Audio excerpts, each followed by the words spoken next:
對於指甲變白呢個題目咧，好多人都有興趣咁樣嘅。今日咧又繼續講啦。如果咧大家發覺咧，有啲時候咧發覺啲指甲咧，直情咧就即係白晒咁樣喎。有啲人咧留意到之後，哇，個指甲點解白晒咁樣嘅？好擔心咧會唔會有啲咩特別病咁樣？佢白咧其實有好多種嘅。今日咧就同大家介紹兩種嘅。指甲白咗咧，就可能指示一啲比較嚴重嘅病嘅喎，包括咧就可能係腎病啊、腎衰竭啦，同埋咧肝病啊，甚至咧心臟衰竭咁樣嘅喎。第一樣嘢咧，想同大家講嘅咧，我哋咧就叫做咧 half and half nails 啊。half and half 嘅意思咧就顧名思義啦，就佢咧就即係個指甲咧，就你會發覺咧，佢就一半咧就白色嘅，即係話近住個皮膚。近住我哋嗰個手板嗰邊咧，近住手板嗰邊咧，嗰一半橛嘅指甲咧就白晒咁樣嘅，就即係比較即係向住手指尖嗰一半嘅指甲咧，就有啲譬如話紅紅地啊、啡啡地咁嘅顏色咁樣咯。就好多個手指甲都有啲咁嘅變化咁樣嘅。呢個咧就叫做 half and half nails 啊。佢另外一個名嘅叫做 Lindsay nails 啊咁樣。你會發覺咧就佢呢種咁嘅變化咧，就算你會諗住，隔一陣時間佢生咗出嚟，剪咗佢咪冇嘢咯。你發覺咧就唔會變化嘅，即係話佢就算繼續個指甲一路生，你過得一個月兩個月，啲指甲生長咗之後咧，佢都一樣咧就一半白一半咧就紅紅地咁樣，唔會有咩變化嘅。如果你話有陣時咧就你用啲力咧就撳落個指甲嗰度，撳落個指甲嗰度咧佢都係咁樣，又係一樣係咁樣兩截色，一半咧就白，一半咧就紅紅啡啡咁樣嘅。就即係有啲咁嘅變化咯。呢樣嘢咧就即係最典型咧，就同呢個慢性嘅腎病有關係嘅，即係或者咧同呢個腎衰竭咧就有啲關係嘅。腎病嘅病徵咧有陣時早期都好隱晦啊，變咗咧就即係如果大家咧發覺啲指甲有啲咁嘅變化嘅話咧，咁就要特別小心啲咯。最好咧就揾醫生咧，可能驗一驗啊，睇下有冇問題啊，驗一驗啲腎功能咧。咁就比較即係心安啲。佢至於點解會變咁嘅顏色咧？就估計啦，其實就好多種講法，好多種理論嘅。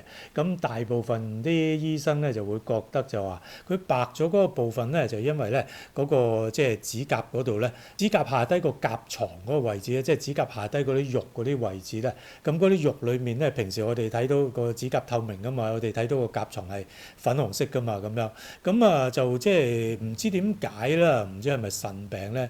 有陣時可能積埋啲毒素咧，就令到係咁樣啦。就會令到咧個甲床裡面嗰啲嘅微絲血管咧，嗰啲微絲血管應該好薄噶嘛，嗰啲血管咧，即係最幼啲血管，個血管壁應該好薄咁樣嘅。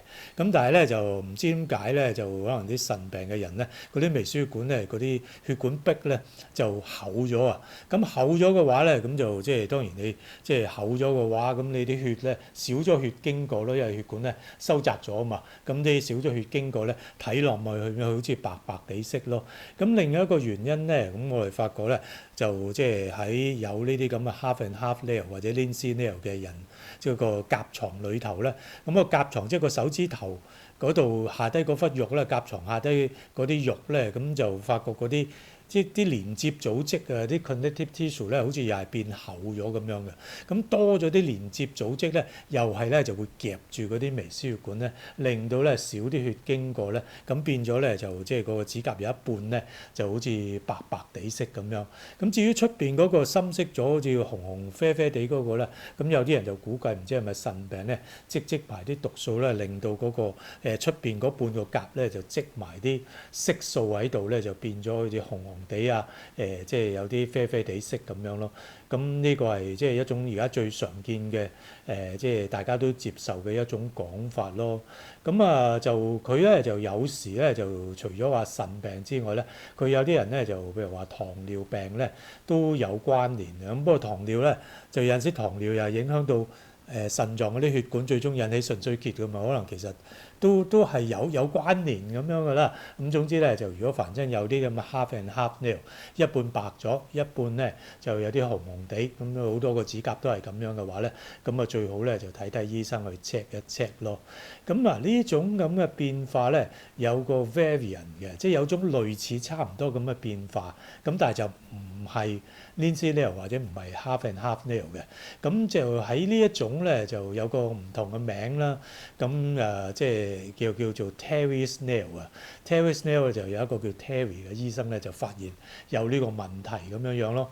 咁佢咧就發覺咧就即係佢一啲嘅肝病嗰啲病人，譬如話你即係肝硬化嘅病人咧，好多咧都有個手指咁嘅變化。咁呢個變化係點樣嘅咧？咁佢就唔係一半白一半有顏色咁樣啦，而係咧就個指甲咧就大部分咧都係白色咁樣嘅，同最尾最尖端嗰橛咧就有個可能幾 mm， 即係可能有2 cm， 有2 mm 啊咁薄薄地嘅一橛咧就2 mm 3 mm 嘅個邊緣嗰個位置，即係個指甲尖嗰個位置咧就係有啲紅紅地啡啡地色咯。咁但係咧個甲咧就大部分咧就即係可能80% 咧都係白色咁樣樣嘅。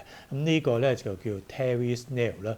Terry's nail 咧就比較多啲咧就同肝硬化咧就有啲關係嘅。咁我哋後尾咧亦都發覺咧佢同咧就心臟衰竭咧係可以有啲關係嘅。咁個樣咧就即係 Terry's nail 同 Lindsay nail 咧就有啲類似，咁不過咧就即係個白同埋有顏色嘅部分咧個比例有啲唔同咯。咁如果係即係一半一半嘅，咁就可能只是有腎衰竭啦咁樣。咁如果係大部分都係白，淨係個邊緣嗰度有啲顏色嘅話，即係 Terry's nail 咧就可能代表咧就心臟衰竭或者咧就肝硬化咁樣樣嘅。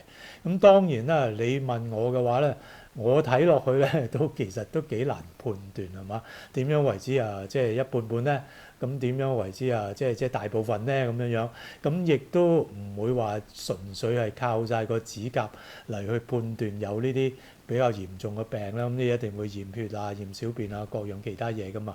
不過咧就作為咧就如果係一般人咧就如果留意到指甲有咁嘅變化嘅話咧，咁無論係佢一半變白咗又好，大部分80% 啊咁都變咗白都好啦。咁如果你擔心嘅話咧，咁啊最好都係即係睇醫生，睇一睇有冇問題。咁未必一定有問題，不過咧就即係 check 下咧，就小心駛得萬年船啊嘛。咁今日咧就講到呢度先。咁多謝大家收睇。咁我嘅網上醫學課程咧，現代文明病必修課咧就已經上架咗噶啦。咁我咧就落咗好多心機去預備呢個課程嘅。咁呢個課程咧就有3個章節、18個單元啦。咁就會循序漸進咁教大家認識血糖高、血脂高，同埋咧就血壓高咁樣嘅。咁亦都會教大家一啲好簡單嘅方法咧，點樣預防一啲心血管疾病啊，同埋咧就中風咁樣嘅喎。咁啊，亦都會教大家咧就點樣睇一啲簡單嘅驗血報告，知道自己咧就係咪真係有三高啊，緊唔緊要咁樣咯。咁睇完呢個課程咧，好相信對你自己或者對家人嘅健康咧都好有益處嘅。咁如果你仲考慮緊嘅話咧，咁啊唔緊要，隨時咧你覺得有需要嘅話咧，就可以撳入呢個影片下低個説明嗰度咧，咁嗰個連結嗰度登入去咧，就可以參加呢個課程噶啦。多謝大家先。咁我亦都有 Patreon 啦，咁 Patreon 上面咧有好多會員專享嘅醫學影片，咁有我寫嘅文章啦，咁有啲生活分享嘅，咁歡迎大家加入成為會員。多謝大家，下次再見，拜拜。